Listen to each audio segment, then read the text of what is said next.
Средний, ближний дистанция, дальний дистанция. Қарсыластарың ұзын ба, кішкентай ма?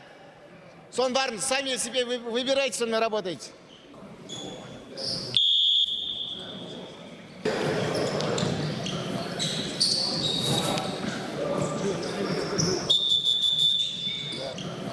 Оқу жаттығу жиыны қалай өтіп жатыр өзің үшін? Жақсы, Аллаға шүкір әдем.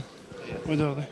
Енді өзің үнемі қасыңда інің, Даниял бірге жүреді. Өткенде Қазақстан чемпионаты финалында да бірге кездестіңдер, саған жолын берді.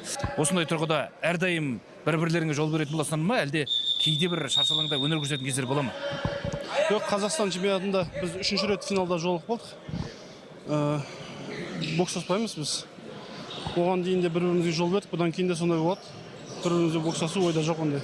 Алла қаласа. Енді үйде өздеріңе көзқарас қалай енді? Екеуің